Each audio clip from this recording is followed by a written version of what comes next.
Pakistan cricket team को क्या क्या चीज़ों की ज़रूरत है। बिल्कुल। सो अगर हमारे पास एक टेक्निकली इक्विप बैटिंग लाइनअप नहीं है जो कि हर पिच पे खेल सकती है, तो पहले तो अपनी पिचेस को उस हिसाब से आप ठीक करें और उसके बाद फिर कोचिंग के थ्रू आप बताएं कि टेम्परामेंट बैटिंग का क्या है, आपको सीधा बॉल कैसे खेलना है, क्योंकि फंडामेंटल्स जब तक स्ट्रांग नहीं ना होंगे आयशा और शमाइला, तब तक आप बड़ी क्रिकेट टीम नहीं बन सकते हैं। जो बॉलर्स हैं ये प्रेशर क्रिएट मिलके करते हैं। ऐसा नहीं है कि एक तरफ से आप इफ्तिखार को करा रहे हैं, दूसरी तरफ से शहनशाह अफरीदी है, तो उनको तो प्रेशर ही खत्म हो गया ना। उनको पता है इसको हम अगर मेडन भी खेलेंगे उधर से हम 12 या 14 रन कर देंगे। ऐसे ही तो एक तो ये बहुत प्लानिंग की बहुत भुगतान रहा। अब कल मैच करीब है, तैयार हो जाए, क्या तैयार हो जाए सवालों के मतलब लिए। क्या जज्बात है, करीब है, बेशक पाकिस्तान नहीं है इसमें फाइनल में, लेकिन फिर भी एक फीलिंग तो आपको होती है ना, वर्ल्ड कप आखिर आ गया,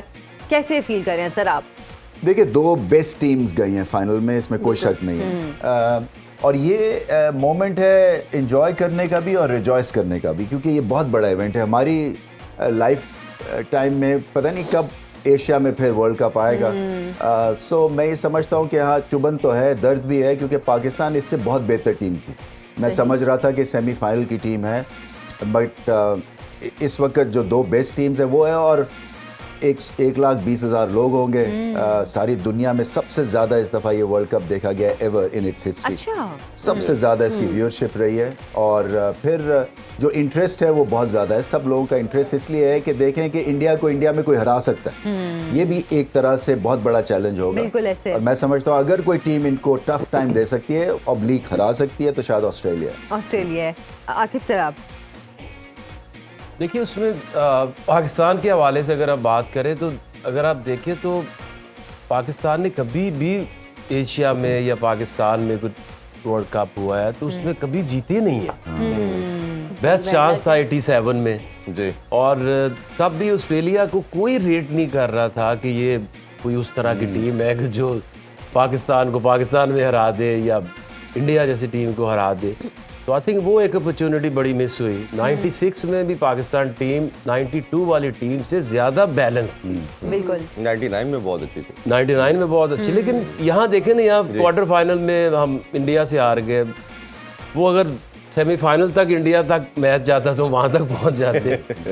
लेकिन अब इंडिया के लिए, इंडिया अपने 2011 का भी वर्ल्ड कप जीता है, उसके पास ये बेस्ट आइडियल बिल्कुल चांस है, क्योंकि इसके बाद जो वर्ल्ड कप है वो साउथ अफ्रीका में होने जी। और जिस तरह के उनके फास्ट बॉलर्स अभी हमें नजर आ रहे हैं, कोटसी है और अदर्स, जैनसन ने तब तक और बहुत मैच्योर हो जाना है। तो चाहे पाकिस्तान है चाहे इंडिया है, जब ये आउटसाइड सब कॉन्टिनेंट से बाहर जाते हैं तो बैटिंग तो स्ट्रगल करती ही करती है। तो ये इंडिया के लिए बेस्ट चांस है कि जिस तरह से देखिए उन्होंने टीम को बनाया है।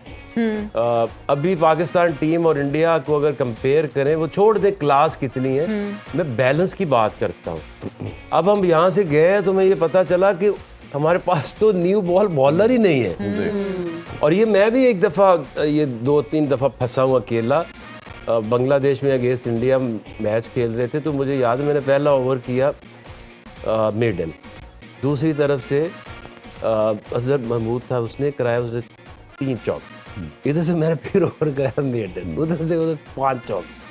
अगले ओवर मुझे शुरू हो गया, क्योंकि ये जो प्रेशर है ये 2-3-4 ओवर में ही आपने वाइट बॉल से क्रिएट करना है। बिल्कुल। तो हमने देखे शहनशाह अफरीदी, चाहे उनको अब एंड ऑफ द टूर्नामेंट बहुत रन पड़ गए हैं, लेकिन जो बॉलर्स हैं ये प्रेशर क्रिएट मिलके करते हैं। ऐसा नहीं है कि एक तरफ से आप इफ्तिखार को करा रहे हैं, दूसरी तरफ से शहनशाह अफरीदी है, तो उनको तो प्रेशर ही खत्म हो गया ना। उनको पता है इसको हम अगर मेडन भी खेलेंगे उधर से हम 12 या 14 रन कर देंगे। ऐसे ही तो एक तो ये बहुत प्लानिंग की बहुत भुगतान रहा।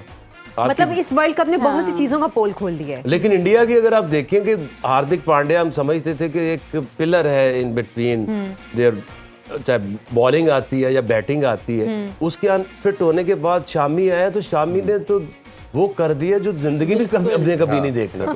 तो उनकी जो बेंच पे लोग हैं वो भी उतने ही ट्रेंड है। बिल्कुल। हमने जाके वर्ल्ड कप में फैसला किया कि हमारे ओपनर कौन होंगे। फखर को हम पिछले 4-5 साल से समझते हैं कि इससे अच्छा हिटर नहीं है। वो बैगेज जो हमने कैरी किया एशिया कप का इनटू द वर्ल्ड कप, यही सोच लेते हैं कि डिफरेंट इन्वायरमेंट है। श्रीलंका में रन इतने नहीं बनते, इंडिया में 400-400 रन बनने थे तो एक ही बंदा था, हम तो क्लब यार एक बंदा है, आपने उसको भी निकाल दिया। अच्छा, इसमें सिर्फ मैं ऐड कर दूं कि जो नए बॉल की बात कर रहे हैं ना, कि ये मुश्किल एक फील्ड है नया बॉल कंट्रोल करना, इसलिए बात करते हैं ना कि चंद लोग कर सकते हैं। मैं समझता हूँ कि हमारा जो कोचिंग लेवल है ना, जो निचले जहाँ पे बच्चे को ट्रेन करें या फर्स्ट क्लास लेवल के ऊपर, वहाँ पे पहले तो ये देखें ना कि इस पाकिस्तान क्रिकेट टीम को क्या क्या चीज़ों की ज़रूरत है। बिल्कुल। तो अगर हमारे पास एक टेक्निकली इक्विप बैटिंग लाइनअप नहीं है जो कि हर पिच पे खेल सकती है, तो पहले तो अपनी पिचेस को उस हिसाब से आप ठीक करें और उसके बाद फिर कोचिंग के थ्रू आप बताएं कि टेम्परामेंट बैटिंग का क्या है, आपको सीधा बॉल कैसे खेलना है, क्योंकि फंडामेंटल्स जब तक स्ट्रांग नहीं ना होंगे आयशा और शमाइला, तब तक आप बड़ी क्रिकेट टीम नहीं बन सकते हैं। बिल्कुल ऐसे। चाहे जितना मर्जी आप जौन सा भी फॉर्मेट खेलना, उसका फंडामेंटल्स ठीक होने चाहिए। और नया बॉल मैं समझता हूँ कि मुझे इसलिए हैरानी होती है क्योंकि ये लोग T20 में नया बॉल करते हैं और 4 ओवर्स तो तुम्हारे एक जगह पे होने चाहिए ना, ये और बेसिक सारे चीख रहे हैं कि लेंथ बॉल इन पिचेस के ऊपर विकेटों के बीच में करना है। तो या तो इनका रिपीटेबल एक्शन नहीं है या इनको कंट्रोल नहीं है, और अगर अभी खेल के नहीं, क्योंकि 5-5 साल से ये सर्किट में है, तो मुझे हैरानी ये होती है कि चलें एक चौका जायज है आप खाने, ये 3-3 चौके खाने जो है ना, इससे फिर मीडियोक्रिटी झलकती है। इससे पता चलता है कि शायद हमें नई तरफ अपनी डायरेक्शन लेके जानी है, वो भी हम तैयार नहीं होते। मतलब हम मॉडर्न डे क्रिकेट की तरफ जा ही नहीं रहे हैं। नहीं, डिसीजन मेकिंग है ना, देखो ना आयशा, आपने सुपरस्टार्स को 12th मैन बनाना है, बिल्कुल किसी में इतना हौसला है कि वो ये कर सके, क्योंकि सबसे ज्यादा फोकस है टीम के ऊपर और जीतने के ऊपर। और अगर उनकी कंट्रीब्यूशन नहीं हो रही, आप एक मैच देंगे, 2 देंगे, जब पता है कि writing is on the wall, ये नहीं ठीक होने वाला।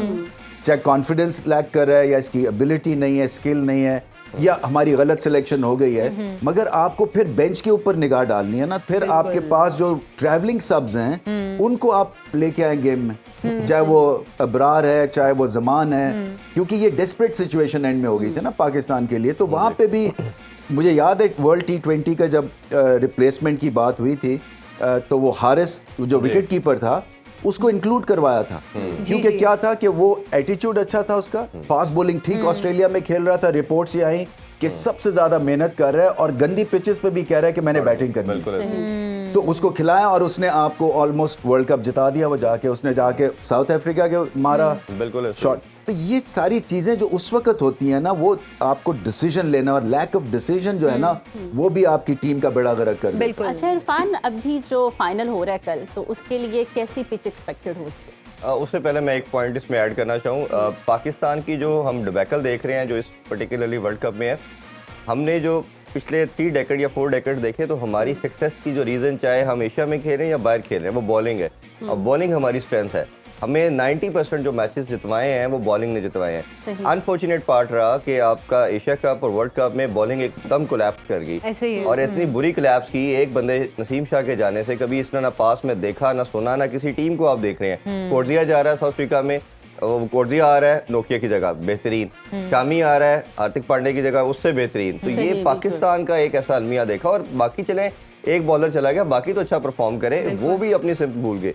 तो मेरी नज़र में ये जो डिबेट है कि उधर परफॉर्म बाहर अच्छा किया, इधर किया, हमारे बॉलर बाहर जाके और अच्छा परफॉर्म करते हैं, क्योंकि बॉलर को ज़रा फ्रेंडली पिचेस मिलती हैं, ये परफॉर्म करते हैं। बैटिंग हमारी हमेशा 19-20 रही है, ये उधर भी स्ट्रगल करती है, इधर भी स्ट्रगल करती है। वन ऑफ को ये एक अच्छी इनिंग्स खेलता है। तो जो असल रीज़न नज़र आई वो मुझे बॉलिंग नज़र आई। दूसरा, जो फाइनल की बात करें कि कौन सी टीम ज़्यादा स्ट्रॉन्ग है, मेरा ख्याल है इसमें 2 चीज़ों में हम इसे पैराडॉक्स में देख सकते हैं। एक तो ये है कि उनको स्ट्रेंथ ये है कि अपनी होम कंडीशन में खेल रहे हैं, अपने लोगों में खेल रहे हैं। ऑस्ट्रेलिया को बेनिफिट ये है कि इतनी बड़ी क्रंच मैचेस के अंदर फाइनल खेलने का एक्सपीरियंस किसी साइड के पास नहीं है। मेंटली स्ट्रॉन्ग है, रिजिलेंट है, उनको खेलना आता है, क्रंच मोमेंट के ऊपर नर्व्स को इंटैक्ट रखना आता है। एशियन कहीं ना कहीं इस ऐसे मसले में जाके कोलैप्स करते हैं, वो फंसते हैं। अभी टेस्ट चैंपियनशिप का फाइनल देखा, उन्होंने 5 दिन इंडिया को हिलने नहीं दिया। कोई एक ऐसा सेशन भी ऐसा नहीं था जो ऑस्ट्रेलिया ने उनको डोमिनेट करने दिया हो, क्योंकि जितनी लंबी क्रिकेट होती है उतने वो स्ट्रॉन्ग होके आते हैं। जैसे आप देख रहे हैं कि T20 क्रिकेट के अंदर ऑस्ट्रेलिया उतने डोमिनेंट नहीं है जितने वो टेस्ट मैचेस के अंदर या ओडीआई के अंदर उनकी सक्सेस है। तो मेरा ख्याल है कि अगर इन सारी चीज़ों को देखेंगे तो ऑस्ट्रेलिया मुझे इस फाइनल के अंदर, कंसिडरिंग दैट कि इंडिया से बेहतरीन कोई क्रिकेट नहीं खेल रहा, लोग 50-50 कह रहे हैं, बट मुझे लगता है अगर मैच फंसा किसी जगह पे आके क्रंच मोमेंट पे आया तो ऑस्ट्रेलिया को डेफिनेटली एज मिलेगा। मतलब हम कह सकते हैं कि ऑस्ट्रेलियन जो प्लेयर्स हैं वो लंबी रेस के घोड़े हैं, वो ज़्यादा लंबा ज़्यादा अच्छा खेलते हैं। खेलों से रिलेटेड तमाम अहम खबरें और अपडेट जानने के लिए सुनो न्यूज़ के यूट्यूब चैनल को भी सब्सक्राइब करें और बेल आइकन को क्लिक करना मत भूलिएगा।